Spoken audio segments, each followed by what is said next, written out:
आज की बात सुनने के बाद ये सभी अपने अपने घरों को वापस पहुंच गए थे। मेघना बेड पर लेटी सोच में डूबी थी। क्या हो यार, तू इतना क्यों सोच रही है? ये दमयंती आखिर थी कौन? हमें तो लगता है कि उसका महाराज से मिलना कोई संयोग नहीं था, बल्कि इसके पीछे उसकी कोई साजिश थी। इस पर इशिता ने मेघना को हैरानी से देखा। अरे तेरी तबीयत तो ठीक है, ये किस टोन में बोल रही है तू? देख मेघना, मैं तो पहले ही यहाँ से जाना चाहती थी, तेरे कहने पे ही मैं रुकी हुई हूँ। मुझे इस गांव की कहानियों से कुछ लेना देना नहीं है। कल एकादशी है, हमें बस उस मृत्युंजय अमृत का सैंपल लेना है और परसों सुबह होने से पहले इस गांव को छोड़ देना है। That's it। ये कहकर इशिता ने चादर तानी और सो गई। इसे कैसे बताऊं कि मैंने खुद को सपने में राजकुमारी बने देखा है। मुझे अपने सपनों का पूरा रहस्य जानना है। मैं यहाँ से नहीं जा सकती।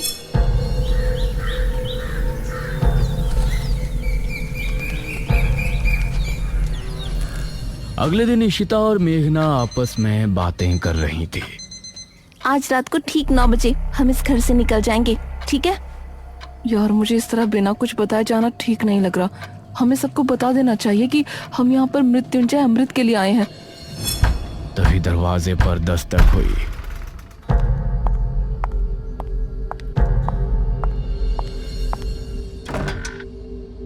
अरे अनुज, तुम? हाँ मैं। क्या बातें चल रही हैं? तुम लोग आज रात मृत्युंजय अमृत को लाने की बात तो नहीं कर रहे ना? नहीं, ऐसा कुछ नहीं है। गांव में इतनी प्रॉब्लम चल रही है, ऐसे में हम कैसे मृत्युंजय अमृत के बारे में सोच सकते हैं? हाँ वही कह रहा हूँ। आज रात तांत्रिक महाराज अनुष्ठान शुरू करेंगे। सभी को घरों में ही रहना है। तुम बेफिक्र रहो, हम कहीं नहीं जाने वाले।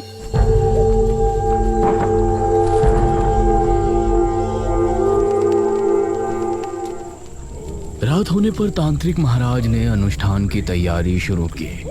उनके साथ किले में मुखिया और गांव के 2 आदमी मौजूद थे। वहीं अनुज और उसकी माँ हवेली पर अपने कमरे में बैठे थे। माँ, मेघना और इशिता को भी यहाँ बुला लूं? कहीं उन दोनों को डर लग रहा हो। इस पर ठकुराइन ने अनुज को घूर कर देखा। मैं सब समझ रही हूँ, तुम उस शहरी लड़की पर लट्टू हो रहे हो। माँ, बस वो जहाँ है उसे वहीं रहने दो। न जाने कब यहाँ से जाएगी। मेरा बस चले तो मैं अभी उसे इस घर से निकाल दूं। उस समय इशिता और मेघना घर के पिछले दरवाजे से निकल रही थी।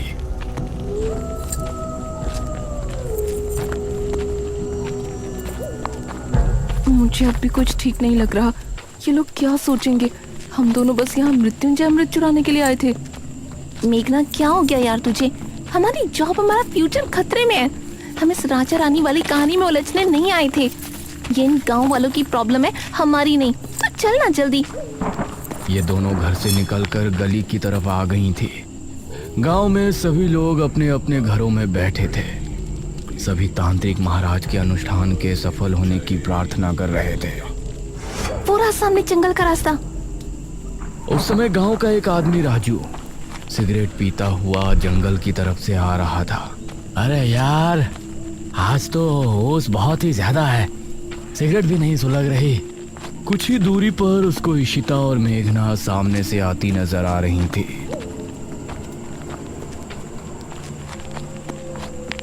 अरे वाह, यह तो वही शहरी हसीनाएं हैं जो मुखिया के घर ठहरी हैं। इनसे जान पहचान बढ़ाने का यह अच्छा मौका है।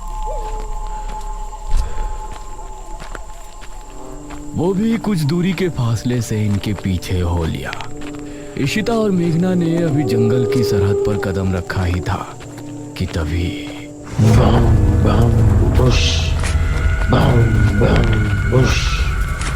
इसे सुनकर ये दोनों चौंक पड़ी।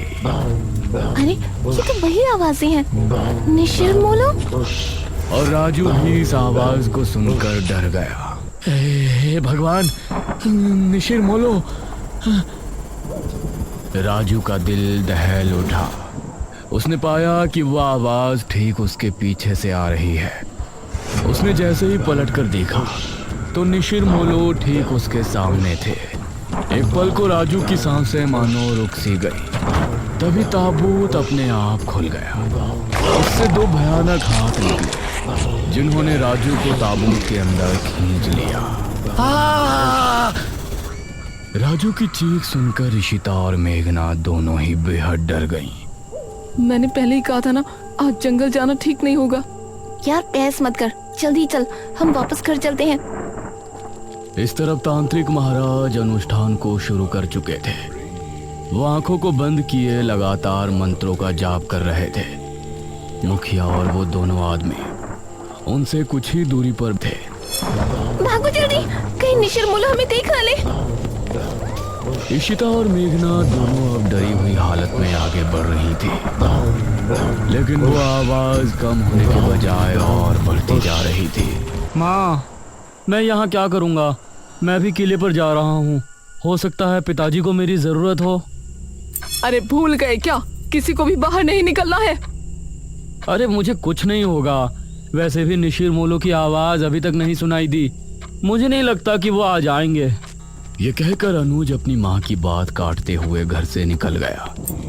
इस तरफ तांत्रिक महाराज भी अपनी आंखें बंद किए ध्यान मग्न थे। तांत्रिक महाराज ने खुद को एक अंधेरी जगह पर पाया। क्या यहाँ कोई है? सामने से कोई जवाब नहीं आया और तांत्रिक महाराज के पास एक तितली आकर रुकी। वो तितली अंधेरे में चमक रही थी। वो कुछ देर उनके पास रुकी रही और फिर एक तरफ चली गई। तांत्रिक महाराज भी अब उसके पीछे हो लिए। काफी देर तक चलने के बाद वो तितली जमीन पर बैठ गई। तांत्रिक महाराज ने पाया कि जमीन पर एक दरवाजा लगा हुआ है। वो तितली उस पर बैठते ही गायब हो गई। मेघना और ईशिता को भागते हुए काफी समय हो गया था। किला इनके सामने ही था।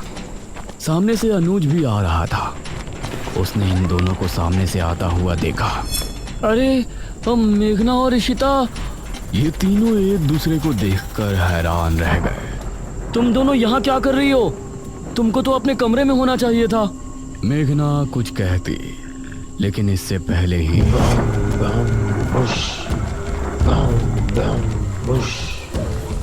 ये क्या, निशिर मोलो आ गए।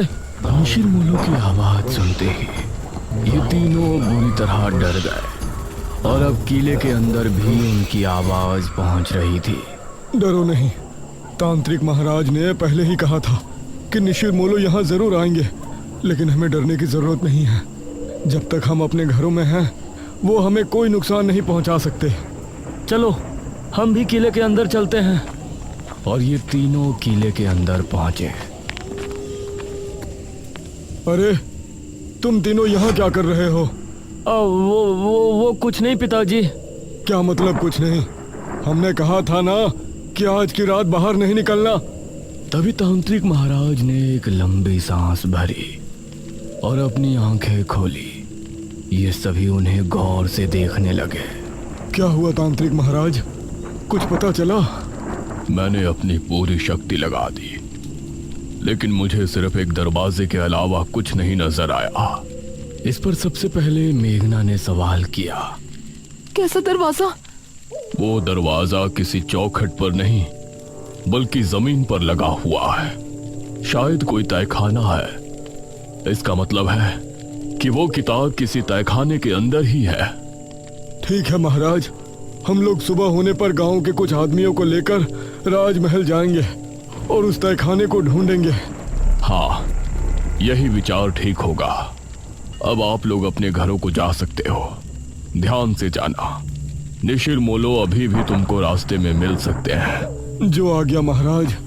मुखिया अनुज और इन तीनों के साथ घर की तरफ रवाना हो गया और बाकी सभी गांव वाले भी अपने अपने घरों को चले गए। अनुज, तुमने बताया नहीं कि तुम तीनों यहाँ क्यों आए थे?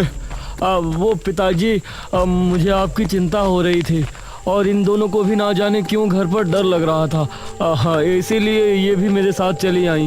मुखिया को अनुज की बात में सच्चाई नहीं नजर आ रही थी, लेकिन उसने आगे कुछ नहीं कहा। कुछ देर बाद ये चारों घर पर पहुंचे।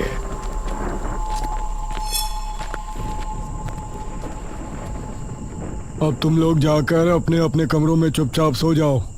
कोई मस्ती मजाक नहीं। जी पिताजी। ये कहकर मुखिया अपने कमरे में चला गया। फिर मेघना ने अनुज की तरफ देखा। थैंक यू अनुज, तुमने हमारे लिए अपने पिताजी से फिर झूठ बोला। अरे कोई बात नहीं मेघना, तुम्हारे लिए तो मैं 1000 झूठ भी बोल सकता हूँ। ये कहकर अनुज मुस्कुराते हुए अपने कमरे में चला गया। फिर इशिता और मेघना भी अपने कमरे में पहुंची।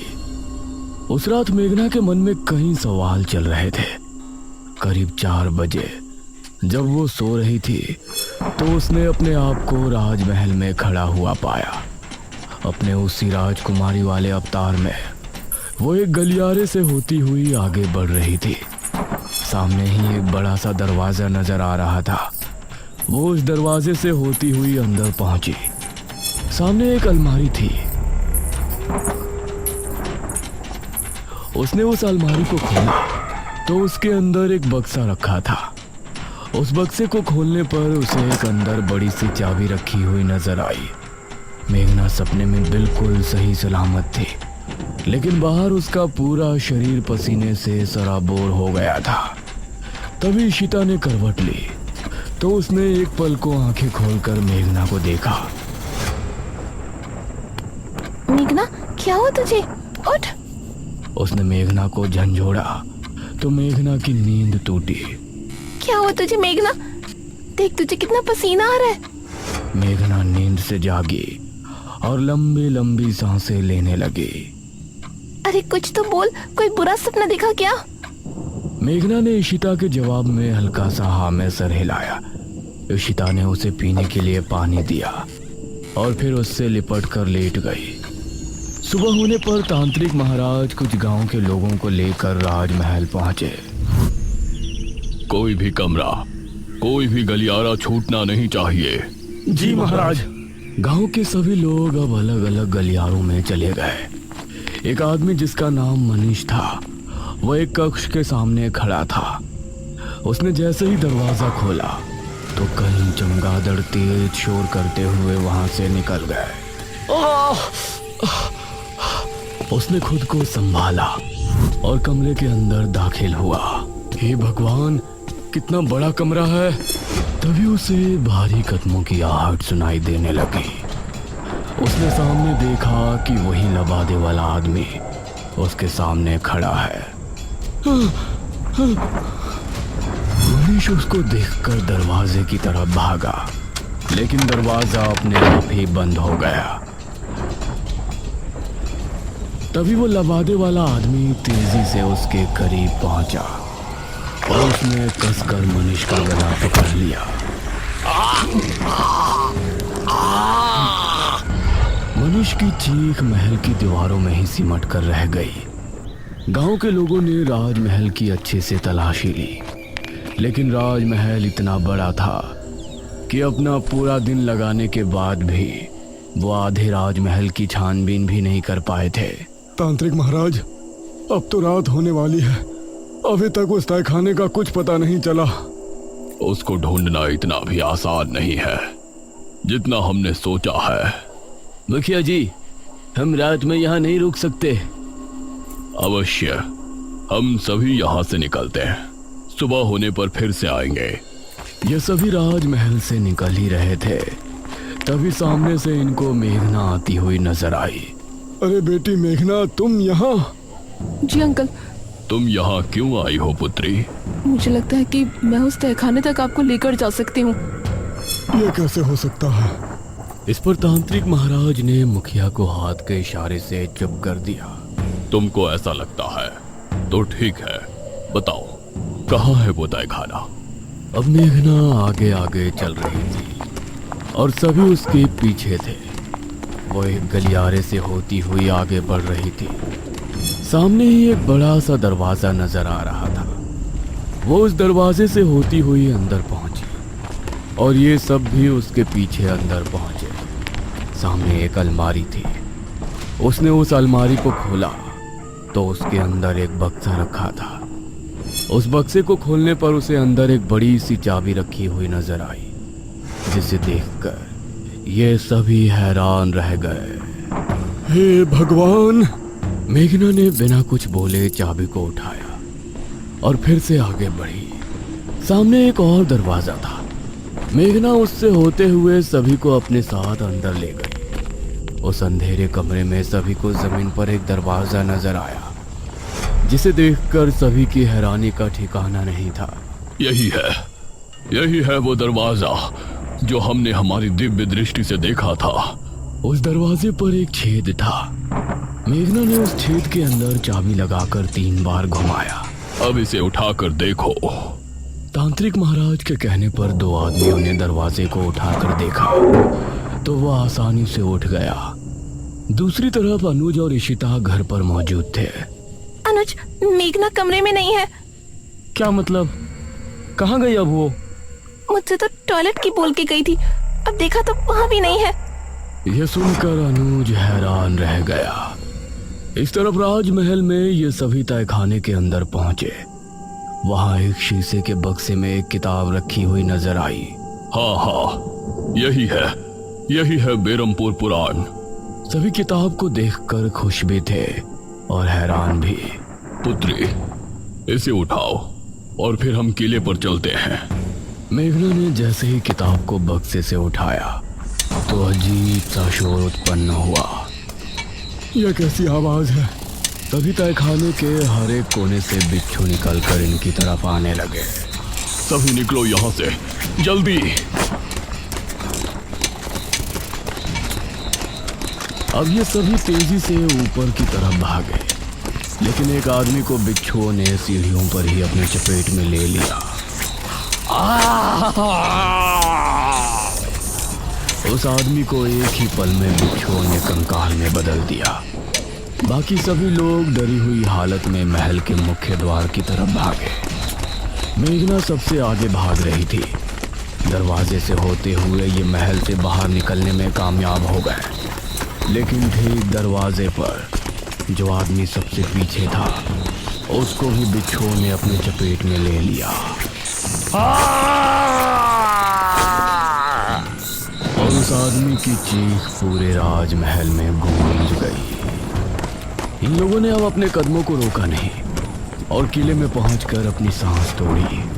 तांत्रिक महाराज ने मेघना को गौर से देखा। पुत्री, इस किताब के बारे में तुमको कैसे पता चली? उस समय अनुज और इशिता भी वहां पहुंचे। अब ये सभी मेघना की तरफ ही देख रहे थे, लेकिन मेघना की नजर उस किताब पर थी जिससे कई रहस्यों का खुलासा होने वाला था।